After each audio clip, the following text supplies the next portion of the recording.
say I'm not a good filmmaker, so maybe that's the reason why I did porn after.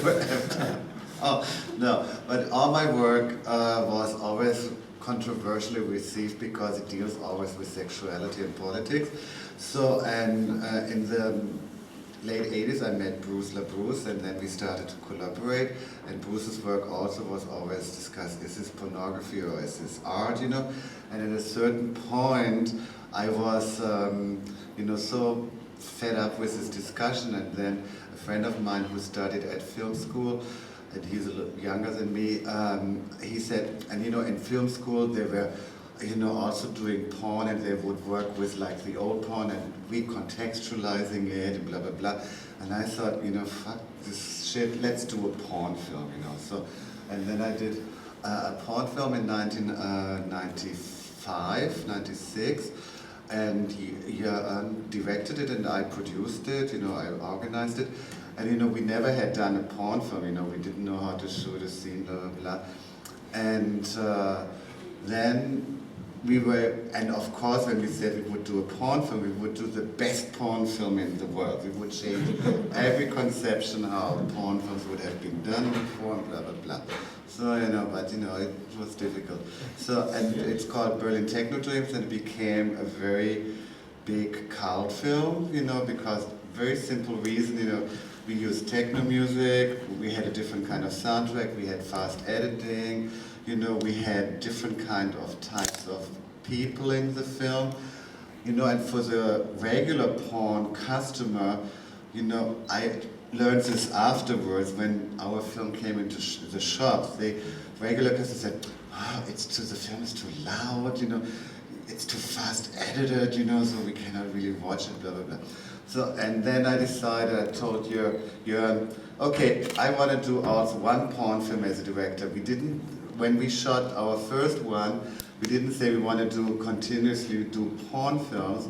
So, but I said to Jürgen, okay, you directed one. In my career, I want to be one porn director, you know, for one film, so that I can write I'm a porn director. So I thought about this, and you know, for me, first of all, when you see it like in film history, porn is like a musical. You have to have sex at unusual places, like they start singing at unusual places in musical, you know. So you have to create your narrative that it leads up to that people have sex, you know. So, and then also you have to see, you know, I don't see a difference. It's like, you know, melodrama works with body fluids, horror film works with body fluids, and porn works with body fluids. So, you know, and nobody forbids melodrama or so, you know.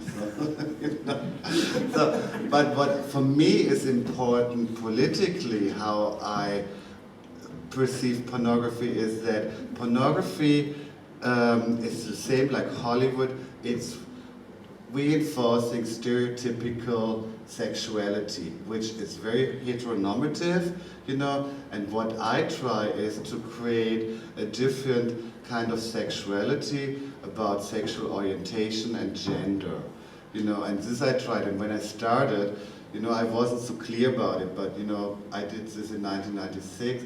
Now you know, it's a little bit further, but at that time, you know, in the gay community, you had either were passive or active. You know, me as a sissy type, I had to be passive, you know, so blah, blah, blah.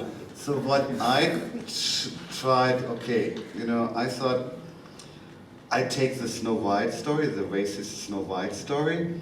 So, and my story was then I took a black guy to play Snow White, and you know, and the queen is like a guy who says in the computer, who is the most beautiful cover boy on the magazines, and then of course it's not him, it's like the black nice guy. So it's a Snow White story, you know, then he gets kicked out, the hunter should kill him, and then he meets the 7 dwarfs, blah, blah, blah. And in my film then the Snow White character is not poisoned by an apple, it's poisoned by a poisoned dildo, you know.